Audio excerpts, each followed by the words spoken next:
आपको तय करना है कि दिल्ली में राम यादव की सरकार बनेगी या की सरकार बनेगी।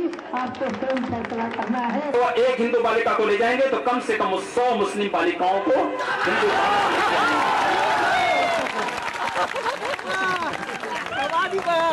अगर एक हिंदू को मारेंगे तो 100 को हम भी मारेंगे। हम स्वामी जी के भाषण पर, प्रवचनों पर अपने को जोड़ते हुए निवेदन करना चाहते हैं, कम से कम 4 बच्चे पैदा करो।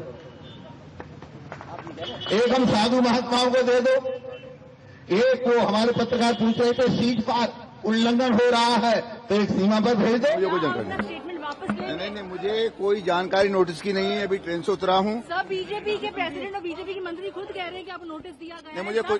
मुझे कोई नोटिस की जानकारी नहीं है। मुझे कोई नोटिस की जानकारी नहीं है। मुझे किसी नोटिस की जानकारी नहीं है। मुझे किसी नोटिस की जानकारी नहीं है। मुझे किसी नोटिस जानकारी नहीं है। मीडिया ने दिखाया होगा। मुझे किसी नोटिस की जानकारी नहीं है। देखिए, ये पार्टी का आंतरिक विषय है, मगर एक बात बिल्कुल स्पष्ट है कि मोदी जी के सरकार का और भारतीय जनता पार्टी का ध्येय एक ही है और वो है विकास। पार्टी में ऐसे कई साक्षी महाराज हैं और नोटिस देके, जवाब लेके, कार्रवाई थोड़ी बहुत करके बंद करने वाली मुद्दा नहीं है। ये देश को विभाजन करने का मुद्दा है। अभी तक प्रधानमंत्री का कड़े से कड़े शब्दों में भर्त्सना और निंदा नहीं आई है, उनको निष्कासित नहीं किया गया है। साक्षी महाराज को दिया हुआ जो नोटिस है वो नौटंकी है। अगर पार्टी ने कोई नोटिस दिया होगा, मेरे कार्यालय को मिला होगा, मुझे अभी अवगत नहीं किसी नोटिस का, और फिर ये हमारे घर का मामला है। आपसे मीडिया वालों से क्या लेना देना? हम एक पार्टी के सदस्य हैं। अगर हमसे कुछ बात गलत निकली होगी, हमारी पार्टी ने नोटिस दिया होगा, हम उसका उत्तर दे देंगे। आप क्यों परेशान हो रहे हैं? मैं हर हिंदू माँ बहनों से कहना चाहता हूँ कि अगर 5 बच्चे नहीं करेंगे तो हिंदू धर्म देश से लुप्त हो जाएगा। भारतवर्ष के हिंदू सनातन धर्म की रक्षा करने के लिए 5 बच्चे करने होंगे। नमस्कार, न्यूज पॉइंट में आज मैं कादम्बिनी शर्मा हूं आपके साथ। बीजेपी सांसद साक्षी महाराज कह रहे हैं कि उन्हें अपने विवादास्पद बयानों पर पार्टी अध्यक्ष की तरफ से कोई नोटिस नहीं मिला है। जब नोटिस मिलेगा तो जवाब देंगे। लेकिन ये अजीब सी बात लगती है कि जब खुद प्रधानमंत्री नरेंद्र मोदी ने अपने सांसदों को विवादपूर्ण बयानों से दूर रहने को कहा है तो नोटिस का इंतजार क्यों? चलिए, हो सकता है कि नसीहत ना समझ में आई हो, शायद नोटिस समझ में आ जाए। लेकिन कितने सांसदों को कितनी बार नोटिस भेजकर उनका ज्ञानवर्धन किया जाएगा? फिर सवाल उनका भी है जो बीजेपी पार्टी का हिस्सा नहीं है, जैसे साध्वी प्राची, लेकिन उनके बयान घूम फिर कर पार्टी की छवि को ही नुकसान पहुंचाते हैं। अब पार्टी के ऐसे शुभचिंतकों को कौन सा नोटिस भेजेंगे, ये भी सोचने वाली बात है। लेकिन सवाल ये है कि बीजेपी इन लोगों के सामने इतना मजबूर क्यों नजर आ रही है? आखिर मसला क्या है? इस पर चर्चा करेंगे हम। हमारे साथ खास मेहमान हैं, अरुण सिंह हैं, सचिव है बीजेपी के, बलदेव शर्मा जी हैं, आरएसएस विचारक हैं, और यहाँ स्टूडियो में हमारे साथ राजकिशोर तिवारी हैं, एसोसिएट एडिटर हैं दैनिक जागरण के। सबसे पहले हम अरुण सिंह जी आपसे ही जानना चाहते हैं कि बार बार नोटिस देने की जरूरत क्यों आ रही है? प्रधानमंत्री की नसीहत काफी नहीं है? नहीं, देखिए, एक बार उन्होंने स्टेटमेंट दिया था, उसके बाद वेंकैया नायडू जी ने पार्लियामेंट के अंदर उसको कंडेम किया। उसके बाद माननीय राष्ट्रीय अध्यक्ष जी ने आंध्र प्रदेश में एक प्रेस कॉन्फ्रेंस में उनके दूसरे स्टेटमेंट को भी कंडेम किया और पार्टी से एक रिलीज जारी हुई कि इस प्रकार का वक्तव्य उनका खुद का होगा। हाँ, ये भुवनेश्वर में प्रेस कॉन्फ्रेंस में हुआ पार्टी पार्टी ये जितनी भी 1300 पार्टियां, सबसे बड़ी पार्टी भारतीय जनता पार्टी है। एक सिद्धांत के आधार पर चलती है। एकात्म मानववादी हमारा एकमात्र एजेंडा है, आधार, जिसके आधार पर हम चलते हैं। और ये हमारा अंदरूनी मामला है। उन्होंने किया, पार्टी ने नोटिस दे दिया। मैं ये चाहता हूं, एक सेकंड सर, एक मिनट, ये अंदरूनी मामला क्या है? अंदरूनी मामला क्या है? जब वो भाषण में लोगों को बोलते हैं तब ये पार्टी का अंदरूनी मामला कैसे हो जाता है? नहीं, उन्होंने बोला तभी तो पार्टी ने नोटिस दिया। उन्होंने बोला तभी तो पार्टी ने नोटिस दिया। अब पार्टी ने नोटिस दिया, उसका वो जवाब देंगे, स्पष्टीकरण देंगे, भी पार्टी उसको देखेगी। वो तो मान ही नहीं रहे हैं कि पार्टी ने नोटिस दिया, वो तो मान ही नहीं रहे हैं। नहीं, वो सुबह कह रहे थे, हो सकता है मिल गया हो, सुबह का स्टेटमेंट है, उसके बाद मिल गया होगा, हो सकता है। पार्टी ने नोटिस दिया है, पार्टी ने स्पष्टीकरण पूछा है, और साक्षी महाराज भी एक वरिष्ठ नेता है, सांसद हैं। लेकिन आपको यह तारीफ करनी चाहिए कि कम से कम भारतीय जनता पार्टी पूछती तो है, नोटिस देती तो है। अगर नहीं देती तो आप लोग कहते हैं पार्टी नहीं, बड़ी अच्छी बात है। मुझे इस बात की बहुत खुशी है कि आपने नोटिस दिया। सर एक मिनट, मुझे इस बात की बहुत खुशी है, बहुत अप्रिशिएट करते हैं कि नोटिस दिया, लेकिन समस्या यहाँ पर जरा बहुत छोटी सी समस्या है कि जब आपके प्रधानमंत्री ये बोल चुके हैं कि इस तरह के बयान ना दिए जाएं जिससे विवाद हो, अब दिल्ली में चुनाव होने हैं, महीना भर से भी कम वक्त है, उसमें बार बार आपके सांसद जो है जब इस तरह का बयान देंगे तो आप कितनी बार नोटिस देंगे?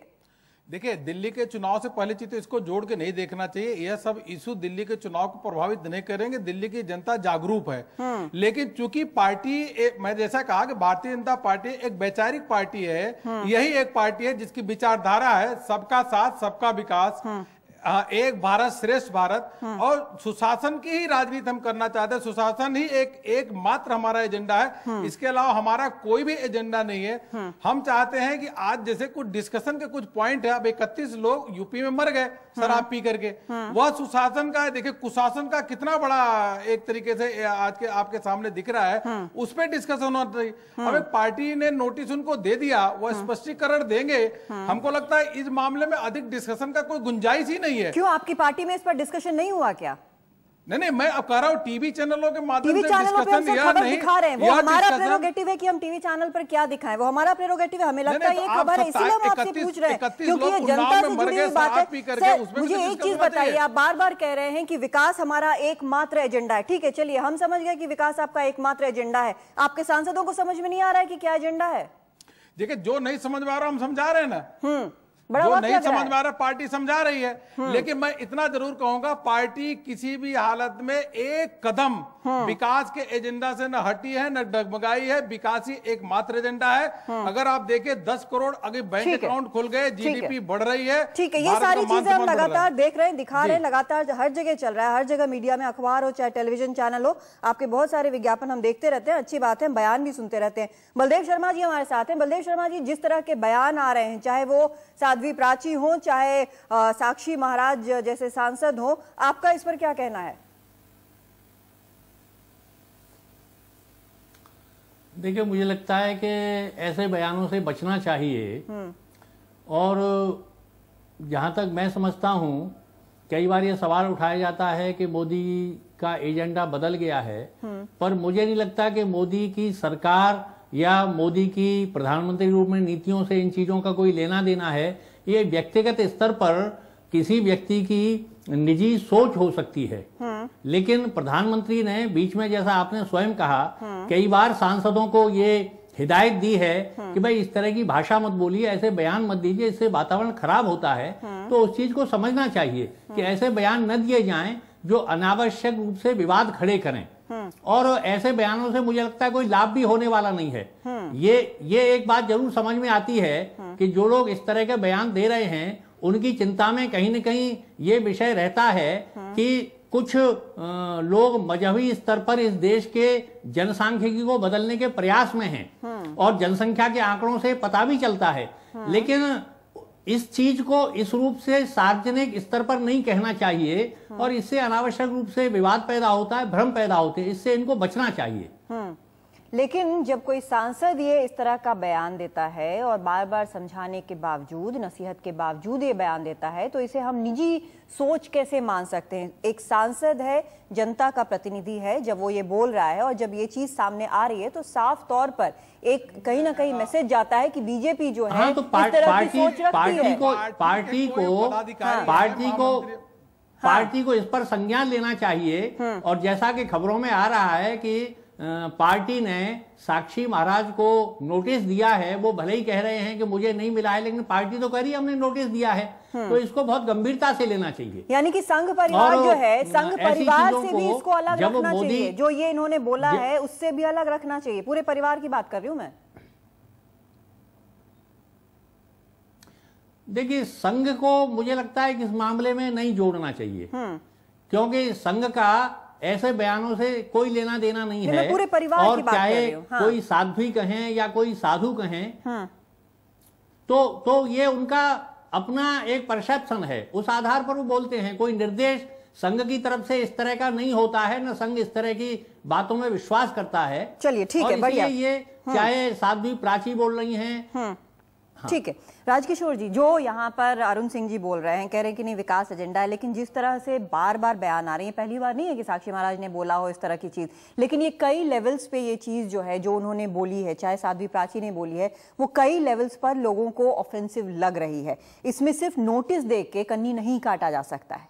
देखिए कादम्बिनी, ऑफेंसिव लगने की बात नहीं, ये निश्चित रूप से बहुत आक्रामक और बिलो द बेल्ट बयान है। अगर आप देखें, मैं अभी भारत रत्न दिया इन्होंने अटल बिहारी वाजपेयी पूर्व प्रधानमंत्री को, उनकी एक बात याद आ रही है। वो कहते थे बोलने के लिए सिर्फ वाणी की आवश्यकता होती है, लेकिन चुप रहने के लिए विवेक भी आवश्यक है। बिल्कुल। तो उस विवेक का कहीं कोई इस पूरे कम से कम इनकी टीम में इस्तेमाल कहीं दिखाई नहीं पड़ रहा। इन बयानों में तो कम से कम कतई नहीं दिख रहा, बहुत दुर्भाग्यजनक बयान है। दूसरी बात यह है कि ये सरकार 10 वर्षों से लगातार, ये 10 वर्षों से भारतीय जनता पार्टी लगातार विपक्ष में थी। नरेंद्र मोदी सत्ता में आने के बाद उनकी भाषा देखिए किस तरीके से शालीन हो गई, वो विकास और उस पर पूरी बहस को केंद्रित रखना चाहिए, संयमित हो गई है। लेकिन दुर्भाग्य से जो उनकी टीम के लोग, जो 282 लोग चुनकर आए हैं, उनमें से तमाम लोग अभी तक उस भूमिका को समझ नहीं पा रहे हैं कि वो नई भूमिका में कहां पर पहुंच चुके हैं। अब बताया जा रहा है साक्षी महाराज जो 3 लाख 3.5 लाख वोटों से जीत के जो व्यक्ति आता है, उसको कहा जाता है कि उसकी राय निजी राय है। फिर कहा जाता है कि उसका संघ परिवार या भाजपा से कोई लेना देना नहीं है। आप संघ की रीत नीति संस्कार सबकी बात करते हैं, तो ये रीत नीति संस्कार क्या आप अपने लोग को नहीं सिखा पाए? और दूसरी बात है कि इस सरकार के साथ शुरू से रहा है, डीए फर्स्ट में भी यही रहा है कि ये बयानों से पार्टी सत्ता में आती है और बयानों पर ही जाती है, इनके बयान ही विवादित होते हैं। तो ये जो बयान भी लोगों पर अगर इस तरीके से इन्होंने लगाम नहीं कसी, तो निश्चित रूप से इसकी जो धारणा है, अभी डिबेट शुरू होने से पहले मैं और आप डिस्कस कर रहे थे किस तरीके से आम समाज कैसे देख रहा है। अरे जो लोग प्रसव पीड़ा का मतलब नहीं जानते हैं, ठीक है भाई, साक्षी महाराज ने 4 बच्चों को कह दिया, 4 बच्चे कर दिया, आपके पास पैसे आ गए, एक एडमिशन कराना, उसका ध्यान रखना, आपको क्या मालूम है किस तरीके की चीजों से गुजरना पड़ता है एक व्यक्ति को। दिल्ली जैसी जगह पर चुनाव ना होता तो मैं आपसे दावे से कह रहा हूं शायद इस नोटिस की भी भूमिका या रस्म अदायगी ना अदा की जाती। ये चूंकि दिल्ली में इस तरीके का समाज है जो सारे हिंदुस्तान से आया हुआ, यहाँ पर आए हुए लोग हैं यहाँ पर, और उनको मालूम है कि न्यूक्लियर फैमिली के साथ आने के बाद किस तरीके से उनको जीवन यापन करना पड़ रहा है। तो अगर ये जरूरी ना होता तो शायद ये भी मैं कह रहा हूँ रस्म अदायगी ना की जाती। और ये जो बात कह रहे थे बलदेव जी, अभी मैं बलदेव जी से और अजय जी से, दोनों लोगों से ये सवाल जरूर पूछना चाहूंगा कि साक्षी महाराज हो गए या प्राची जी हो गए, आखिर क्या कारण है जब नरेंद्र मोदी बात करते हैं टीम इंडिया की, वो कहते हैं कि सारे राज्यों के मुख्यमंत्री टीम इंडिया के रूप में कार्य करें, तो क्या कारण है कि उनके अपने सांसद या जो उनके अपने परिवार के सदस्य हैं, जो उनकी रीत नीति के साथ पले ढले या उनके संस्कारों के साथ चले हैं, उन पर क्यों नहीं वो इस तरीके से अंकुश लगा पाते हैं, उनको क्यों नहीं सिखा पाते हैं कि क्या बोलना चाहिए। शशि थरूर का कैटिल क्लास का बयान जब आता है तो उस पर उस समय बात करती है पूरी पार्टी, लेकिन आपके सांसद जो कहेंगे तो कहेंगे उनका निजी मामला हो जाता है, उससे पार्टी का कोई लेना देना नहीं है। ये किस तरीके का विरोधाभास है? अरुण सिंह जी, ये जो बात यहाँ पर राजकिशोर जी कह रहे हैं कि ये निजी मामले वाला चक्कर और नोटिस वाला चक्कर, ये ज्यादा वर्क करता नहीं दिख रहा। कॉन्क्रीट स्टेप क्या ले रहे हैं आप? देखिए कादम्बिनी जी, मैं जैसे कहूँ कि अभी तक आपने या हमने या किसी ने भी प्राची का नाम सुना था क्या? ये साधु संत, मतलब ये लोग पहले भी बोलते रहे हैं, लेकिन आज के दिन में क्या है, हमारी सरकार है तो छोटा भी कोई भी दूसरा संगठन जो भारतीय जनता पार्टी से कोई लेना देना नहीं है, उसका भी एक ऑडियो आ जाता है और उसको वीडियो ऑडियो टीवी पे पूरे समय दिखाने लगते हैं। मेरा कहना है कि कोई मतलब कोई दूसरा संगठन क्या बोले, कैसे बोले, हमें लेना देना क्या है?